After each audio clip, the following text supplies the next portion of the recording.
लिखो heterogeneous equilibrium, लिखो when in an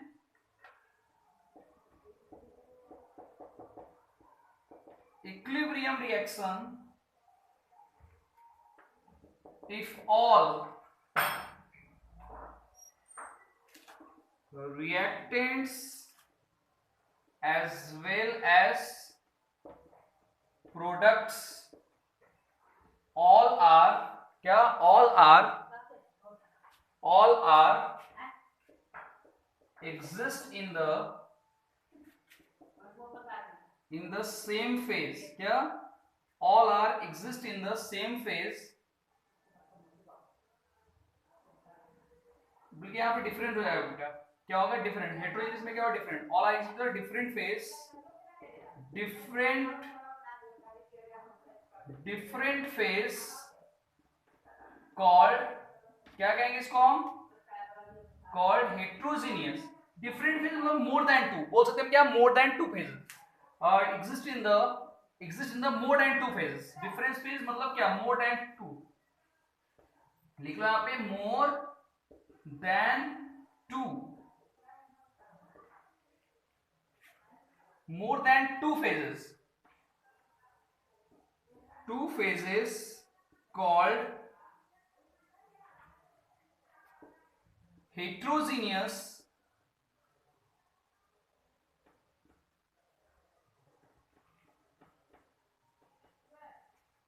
chemical equilibrium,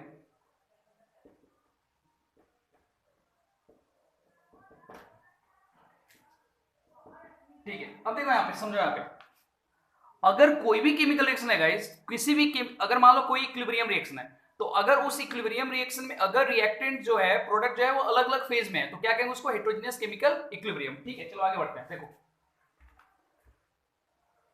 अब इसके एग्जांपल देखते हैं यहाँ पे, देखो एग्जांपल है यहाँ पे, example number 1, this is CaCO3, जब डिकम्पोज होगा गाइस तो क्या देगा ये, देखो ये सॉलिड है, क्या देगा ये, CaO solid plus carbon dioxide gas, ठीक है।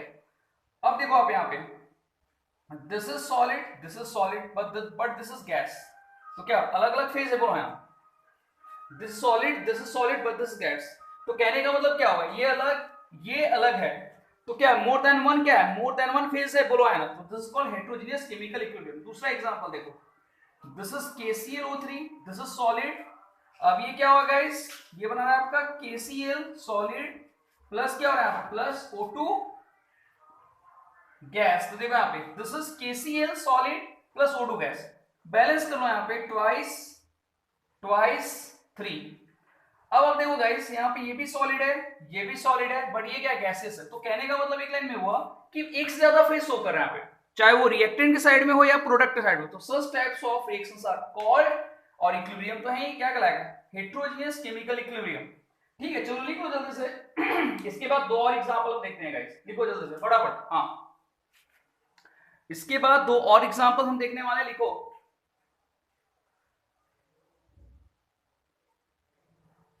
हाँ ठीक है, देखो बेटा चलो दो और एग्जांपल देखते हैं हम,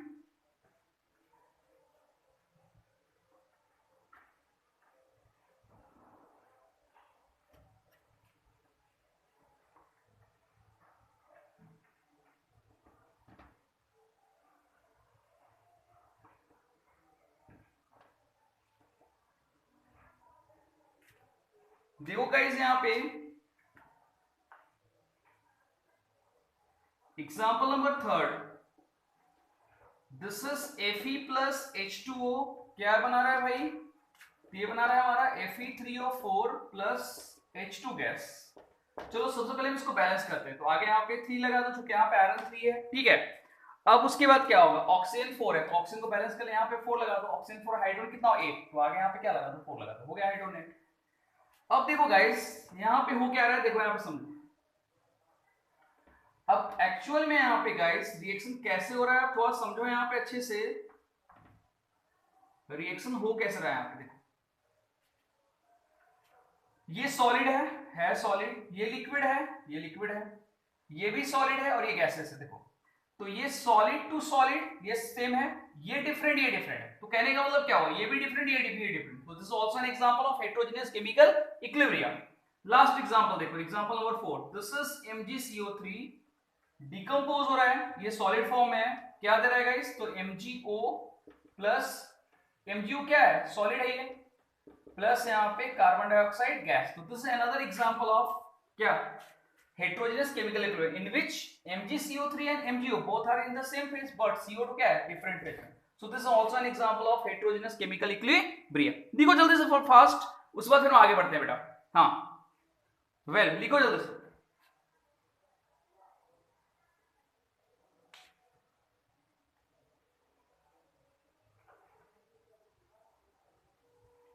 चलो गाइस आगे बढ़ते हैं, देखो इधर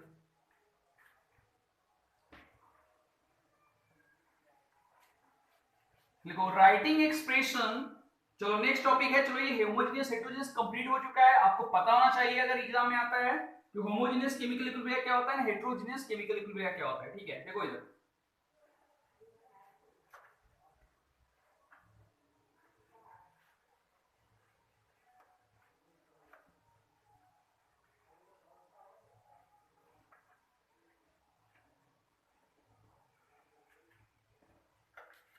देखो गाइस यहाँ पे, चलो हम आगे बढ़ते हैं, तो देखो writing expression writing expression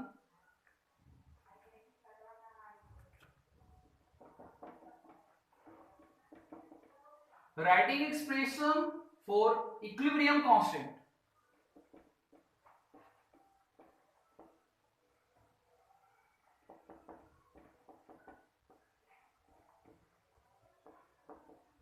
constant लिखो writing expression for equilibrium constant. देखो गाइस, अब किसी भी रिएक्शन को हम कैसे इक्विलिब्रियम कांस्टेंट के फॉर्म में लिखेंगे, देखो सबसे पहले हम एग्जांपल लेते हैं किसका, फर्स्ट में होमोजेनियस इक्विलिब्रियम का, फॉर लिखते हैं यहाँ पे for homogeneous reaction, for homogeneous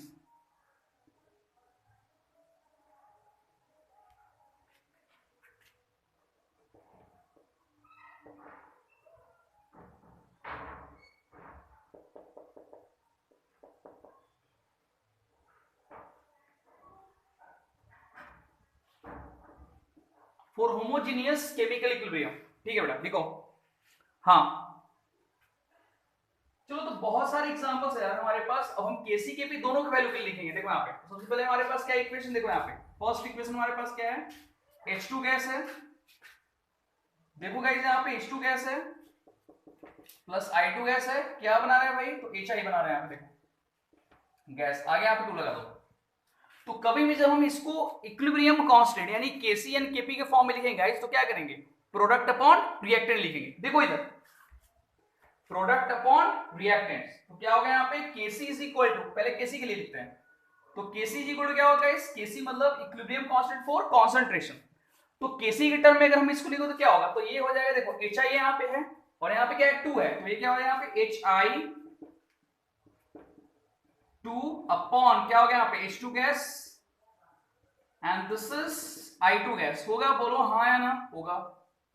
और यहाँ पे भी आप गैसेस कर दो, तो देखो यहाँ पे this is equilibrium constant for क्या होगा, this is equilibrium constant for concentration with respect to the homogeneous chemical equilibrium, यानी होमोजेनियस केमिकल इक्विलिब्रियम को हमने क्या किया, इक्विलिब्रियम कांस्टेंट के कंसंट्रेशन के लिए हमने क्या किया, रिएक्शन को लिखा है, ठीक है। अब हम इसी वैल्यू को केपी के लिए लिखते हैं, तो केपी के लिए हम इसको कैसे लिख देते हैं, पी फॉर केपी, केपी के लिए हम कैसे लिखेंगे गाइस, तो पी, अब देखो यहाँ पे थोड़ा सा चेंजिंग है, यहाँ पे पी, ये जो आप देख रहे हो यहाँ पे, तो ये क्या है, एच आई है, तो एच आई को हम कैसे लिखेंगे यहाँ पे, तो देखो यहाँ पे ऐसे लिखेंगे हम पी एच आई, और ये होल ये पी के ऊपर 2 लगा देंगे हम, अपॉन क्या लेंगे यहाँ पे, पी एच टू गैस, यहाँ पे भी गैसेस लिख दो, और क्या होगा into P I2S, this is for pressure, this is for equilibrium constant for pressure, और इनटू तो होगा ही होगा, चलो ठीक है।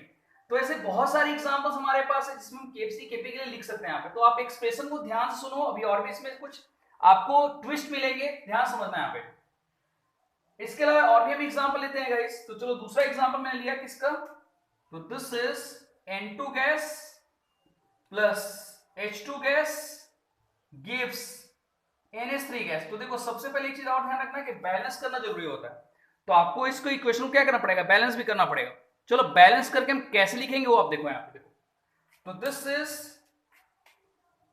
और ट्वाइस लगा दो यहाँ पे, क्योंकि नाइट्रोजन 2 है यहाँ पे, और यहाँ पे 3 लगा दो। चलो अब बैलेंस हो गया। चलो लिखो पहले 4 केसी। केसी के लिए क्या लिखेंगे गाइस, तो प्रोडक्ट अपॉन रिएक्टेंट, यानी क्या हो जाएगा यहाँ पे NH3 गैस। हमेशा ध्यान रखना कि प्रोडक्ट अपॉन रिएक्टेंट ही होता है, पावर 2, क्योंकि आगे यहाँ पे इंटीजर 2 लगा हुआ है, अपॉन क्या हो गया यहाँ पे N2 गैस, और ये क्या हो गया यहाँ पे H2, और H2 गैस में पावर क्या हो जाएगा इस यहाँ पे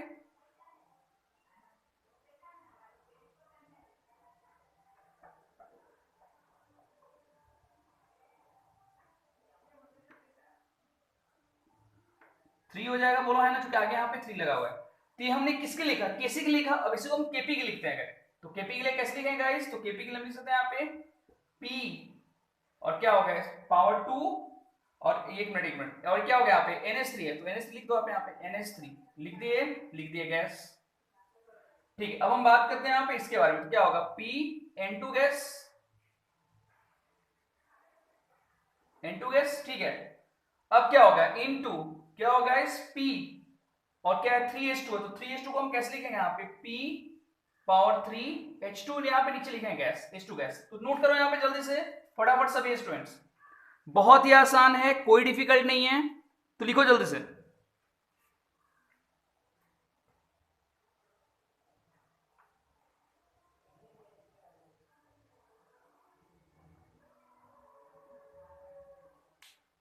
और सही बात भी देखो, अब देखो यहाँ पे this all reactions are an example of homogeneous chemical. कैसे भाई, सभी सेमी स्टेट में, सभी क्या है, this all are exist in the gases state. तो this all are an example of homogeneous chemical equilibrium with respect to the KPN case. चलो जल्दी से लिखो गाइस, ये स्क्रीनशॉट लो, फिर आगे बढ़ते हैं। चलो इरेज करता हूं मैं इसको।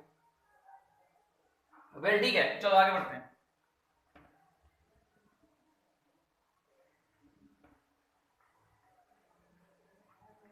चलो और भी कुछ एग्जांपल हम देखते हैं। 2 एग्जांपल तो हमने देख लिए हैं, 2 और एग्जांपल देख लेते हैं, 2-3, जिससे आपको आसान हो जाएगा फाइंड करने में इसके वैल्यू को, यानी कि लिखने में।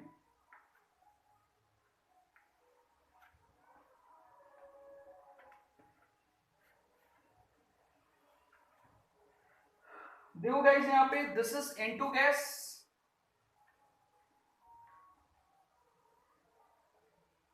एग्जांपल नंबर 3,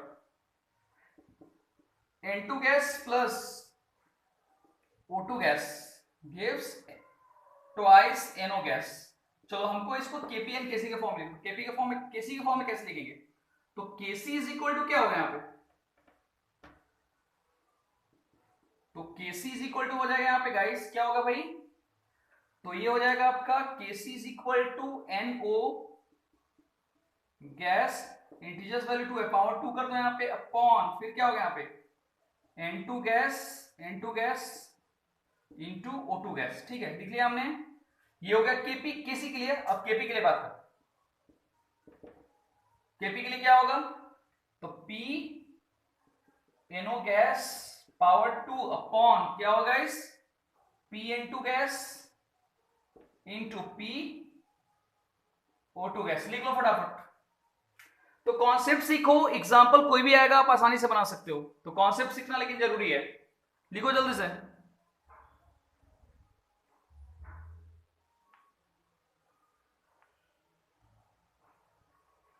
अब देखो गाइस, ये रिएक्शन भी किसका example, this is also an example of homogeneous, क्योंकि सभी गैसेस है। चलो आगे बढ़ते हैं, next example number 4। I hope सबने लिख लिया होगा। हाँ ठीक है बेटा, वेल ठीक है।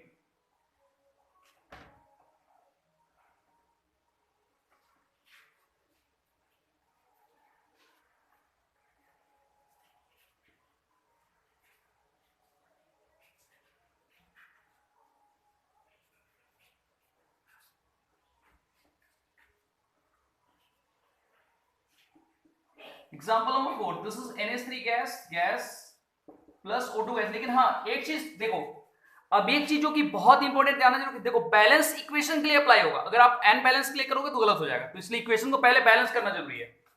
तो NH3 gas plus O2 gas gives NO gas plus H2। चलो पहले सबसे पहले हम इसको बैलेंस करते हैं गाइस। तो बैलेंस करने के लिए क्या करो, यहाँ पे हाइड्रोजन 3, वहां पे हाइड्रोजन 2, तो आगे यहाँ पे हाइड्रोजन पहले हम क्या लगाएंगे, 3 लगा देंगे। नाइट्रोजन यहाँ पे नाइट्रोजन, तो यहाँ पे देखो यहाँ पे हम लगा दिया 4, लगा दिया जी 4, तो नाइट्रोजन हो गया 4, तो यहाँ पे भी 4 लगा दो, लगा दिए 4। हाइड्रोजन कितना हो गया 12, तो यहाँ पे लगा दो 6, लगा दिए 6। अब ऑक्सीजन कितना हो गया 6 14, यहाँ पे लगा दो 5। कितना आसान है, हो गया बैलेंस, बोलो है ना। अभी हमने बैलेंस कर लिया, चेक कर लो एक बार फिर से। नाइट्रोजन 4 है, नाइट्रोजन 4 है, oxygen 4 and 6 10, oxygen 10, hydrogen 12, hydrogen 12। चलो गाइस, अब इसको हमको केपी केसी फॉर्म में लिखना है, सबको पता है कैसे लिखना है। तो देखो यहाँ पे KP KC is equal to क्या होगा, यहाँ पे KC is equal to product upon reactant, तो क्या होगा यहाँ पे NO gas power 4 into H2O, gases से ध्यान रखना,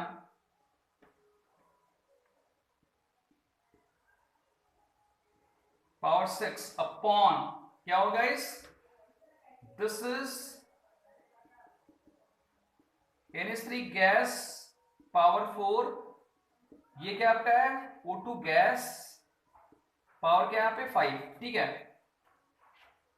दिस इज फॉर केसी। अब हम इसको केपी के फॉर्म में कैसे लिखेंगे गाइस, तो देखो यहाँ पे फॉर केपी के लिए हम लिख सकते हैं यहाँ पे, तो केपी इज इक्वल टू क्या होगा बताओ, ये होगा प्रोडक्ट अपॉन रिएक्टेंट। तो प्रोडक्ट क्या है हमारा, NO है प्लस H2 है, तो देखो यहाँ पे लिख लो यहाँ पे P क्या हो गया यहाँ पे NO गैस पावर 4 इंटू क्या होगा इस यहाँ पे, तो PH2O गैस पावर 6 अपॉन क्या होगा फिर से यहाँ पे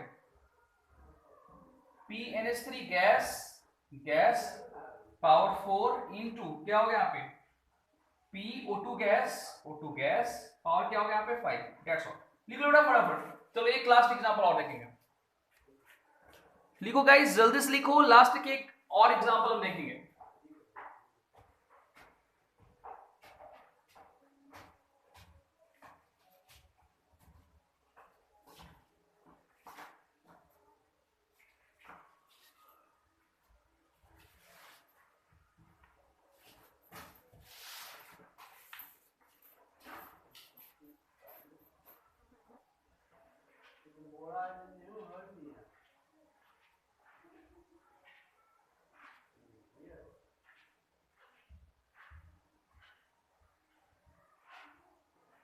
ठीक है वेल, ठीक है, वेरी गुड। चलो आगे बढ़ते हैं हम, देखो यहाँ पे लास्ट एग्जाम।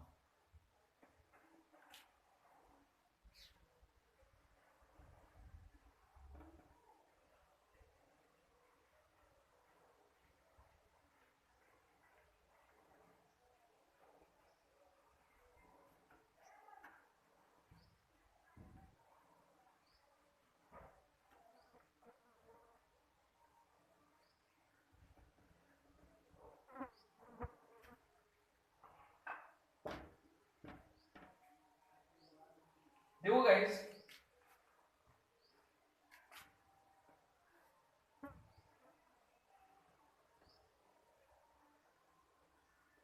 देखो यहाँ पे क्या होगा, दिस इज CH3, देखो एग्जांपल नंबर 5 है ये, this is CH3COH acidic acid aqueous है, प्लस दिस इज C2H5OH, ये भी एक्वस है गाइस। क्या होगा यहाँ पे, form product is CH3COO C2H5, this is ethyl estate, ये भी एक्वस है, दिस इज C2H5, हाँ CH3CO C2H5 एक्वस, प्लस क्या है गाइस H2 आपका है। चलो ठीक है, ये भी लिक्विड है, ठीक है। तो all are exist in the same phase, सभी का फेज क्या है बेटा, यहाँ पे एक्वस एंड लिक्विड है, ठीक है। अब इसको हमको केसी के फॉर्म में कन्वर्ट करना है। चलो कैसे कर सकते हैं, आपको पता ही है, लिक्विड है तो यहाँ पे केसी कॉन्संट्रेशन टर्म में देखेंगे, फिर से यहाँ पे लेने की जरूरत नहीं है। तो देखो कैसे लिखेंगे यहाँ पे, तो केसी इज इक्वल टू क्या होगा, प्रोडक्ट अपॉन रिएक्टेंट, यानी क्या होगा यहाँ पे CH3COO C2H5 इंटू क्या होगा इस यहाँ पे H2O अपॉन फिर क्या होगा, एक्वस है तो लिख लो एक्वस, लिख लो जी एक्वस।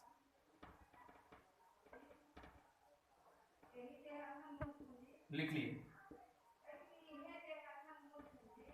H2O लिक्विड, लिख लिए लिख लिए। चलो आगे बढ़ते हैं। अब देखो आप यहाँ पे ये क्या हो जाएगा भाई, तो CH3COOH एक्वस हो गया जी, हो गया। एंड ये क्या बनाएगा हमारा C2H5OH एक्वस, यानी कि प्रोडक्ट अपॉन रिएक्टेंट हो गया बस। तो ये हमने केसी के फॉर्म में इसको लिख दिया। चलो लिख लो जल्दी से फटाफट, आगे बढ़ते हैं इसके बाद।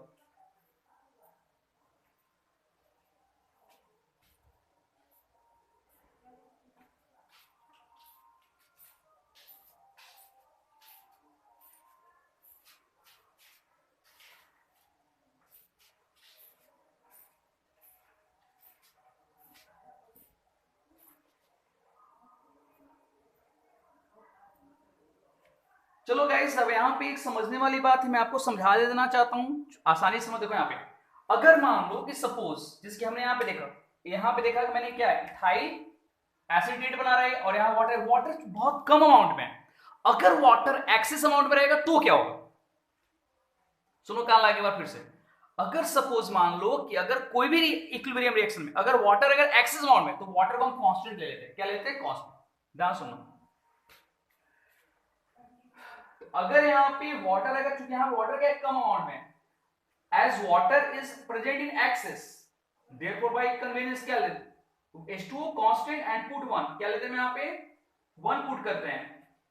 कब, जब यहाँ पे H2O एक्सेस रहेगा तो, क्योंकि एक्सेस नहीं, इसलिए वाटर को क्या किया हमने, यहाँ हमने इसके केसी के टर्म में लिखा है। अगर सपोज वाटर अगर एक्सेस होता तो क्या लिखते हैं यहाँ पे, वाटर को यहाँ पे नहीं लिखते हैं, वाटर को हम कांस्टेंट कंसीडर कर लेते हैं। तो क्या लिखते हैं यहाँ पे CH3COC2H5 upon acidic acid C2H5OH, बस। तो ये चीज ध्यान रखना, लिख लो कॉपी में। If water present in access for any chemical equilibrium reaction homogeneous, if water present in excess then we put 1, because if in the condition of excess amount of water taken as a constant, water हम क्या ले लेते हैं, constant लेते हैं बेटा। लिख लो जल्दी से फटाफट, इंपॉर्टेंट है ये। हाँ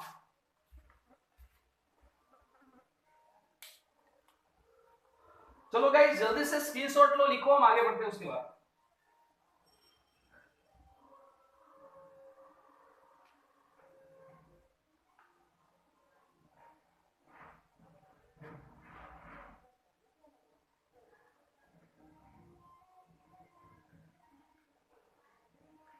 वेल ठीक है, चलो आगे बढ़ते हैं। ये तो हमने देखा जी होमोजेनियस, हम हेटेरोजेनियस रिएक्शन के बारे में बात करते हैं।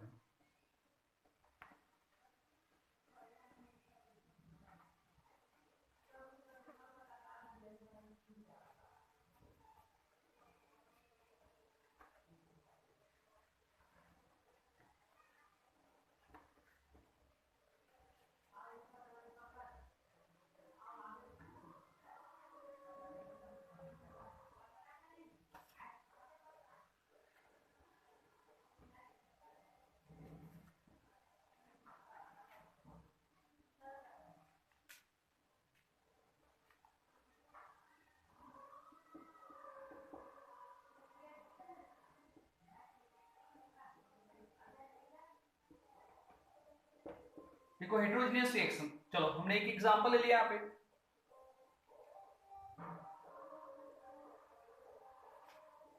कौन सा एग्जांपल लिया जी, देखो यहाँ पे this is CaCO3,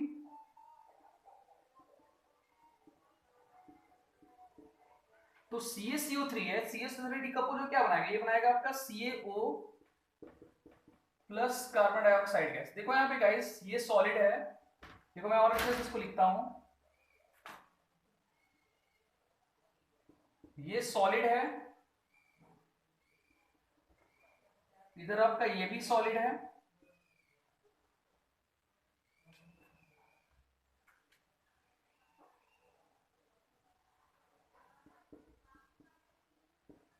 carbon dioxide gas release कर रहा है। केसी के लिए क्या लिखेंगे यहाँ पे देखो, तो KC is equal to applying law of chemical equilibrium, applying law of chemical equilibrium,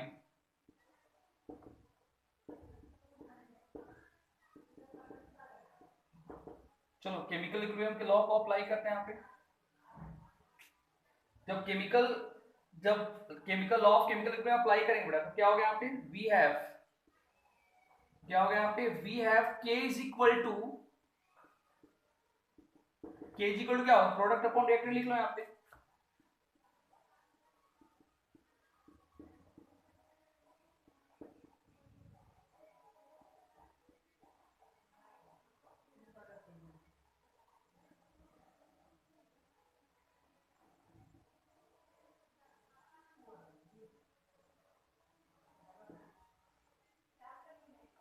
लिख बेटा जल्दी से, के प्रोडक्ट अपॉन रिएक्टेंट लिख लिया हमने।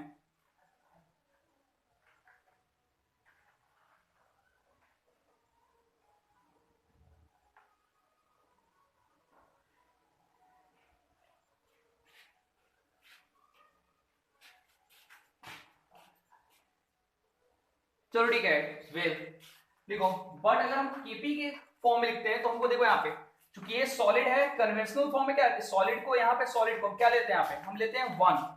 सॉलिड अगर रहेगा तो क्या लेंगे हम यहाँ पे, 1 ले लेंगे। लिखो यहाँ पे, बट इसी में लिखो, बट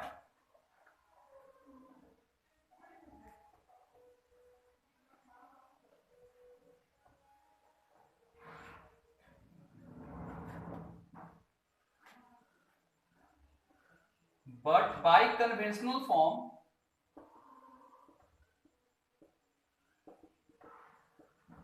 कन्वेंशनल फॉर्म में क्या होगा, we put CaO is equal to 1। Calcium oxide के लेते हैं यहाँ पे, सॉलिड के लिए क्या लेंगे यहाँ पे, CO मतलब सॉलिड है तो क्या लेंगे हम यहाँ पे 1। ठीक है,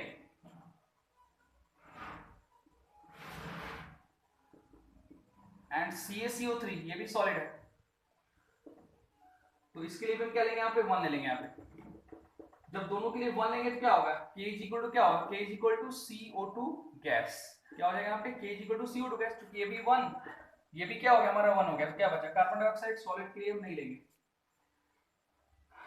अब देखो यहाँ पे, चलो मैं इरेज करता हूँ, ऐसा क्यों हुआ देखो यहाँ पे, इसको एक्सप्लेन करता हूँ मैं। देखो यहाँ पे, देखो गाइस, इधर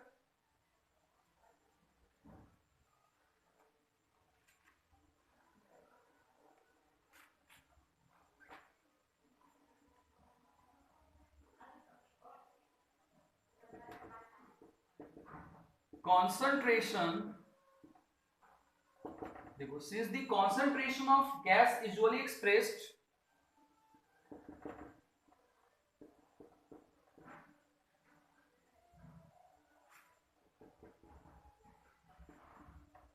expressed in terms of partial pressure, in terms of partial pressure, यानी पार्शियल प्रेशर का टर्म हम लिखते हैं यहाँ पे तो क्या होगा, हेंस वी हैव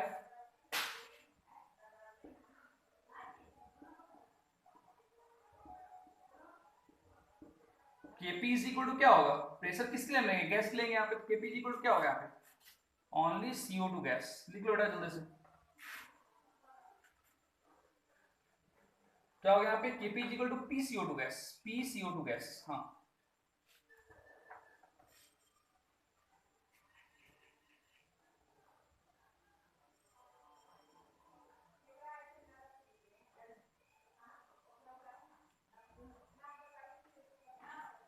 तो कभी भी ध्यान रखना, कहीं पे भी अगर सॉलिड रहेगा गाइस तो सॉलिड के लिए हम क्या करते हैं यहाँ पे, सॉलिड के लिए हम कन्वेंशनल फॉर्म में क्या करते हैं यहाँ पे, हम यहाँ पे क्या लेते हैं, सॉलिड के लिए हम 1 ले लेते हैं यहाँ पे, तो सिर्फ हम गैस की कॉन्सेंट्रेशन को लिखते हैं यहाँ पे। लिखो जल्दी से, जल्दी से लिखो, लिख के रिप्लाई करो।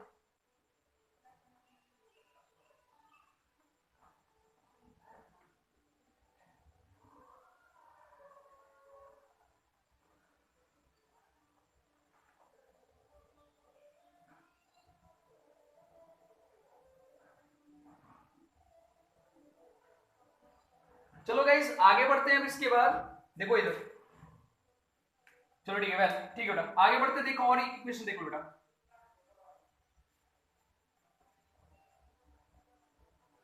अब हमारे पास एक और हेटेरोजेनियस इक्वेशन है, देखो यहाँ पे आप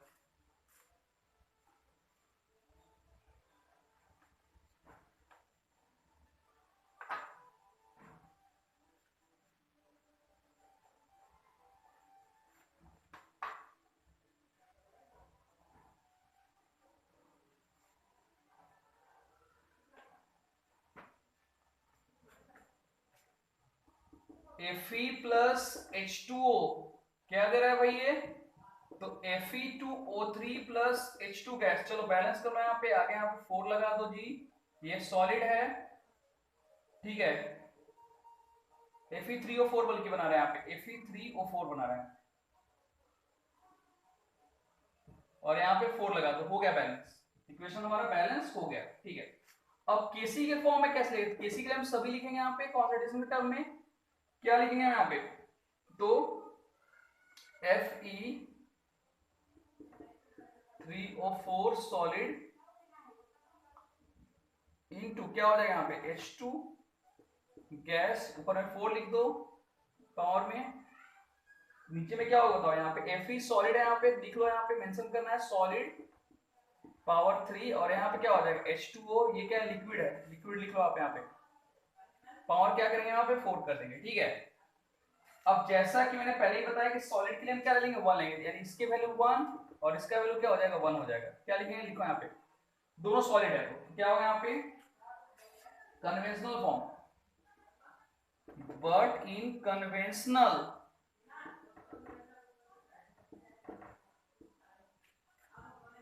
क्या होगा यहाँ पे Fe3O4 solid is equal to 1 and Fe solid is equal to also 1। तो चलो 1 1 ले लिया, तो क्या हो गया यहाँ पे, तो Kc के लिए क्या हो जाएगा वैल्यू यहाँ पे, तो Kc के लिए क्या होगा, ये applying law of mass action के टर्म में लिखा था। अब यहाँ पे Kc के लिए क्या होगा यहाँ पे, तो Kc is equal to हो जाएगा फाइनली H2 गैस, ऊपर में क्या बचा H2 गैस, पावर में क्या हो जाएगा यहाँ पे 4 अपॉन, नीचे क्या बचा भाई, सॉरी H2 गैस है, नीचे क्या बचा H2O लिक्विड है, इस पे पावर क्या हो जाएगा 4 हो जाएगा, लिख लो गाइस फटाफट। और प्रेशर के टर्म में कैसे होगा, और फॉर Kp, Kp के लिए क्या होगा गाइस, तो लिखो यहाँ पे प्रेशर के टर्म में भी क्या होगा P H2 गैस पावर 4 कर दो अपॉन P H2O, इस पे पावर 4 कर दो, लिख लो फटाफट।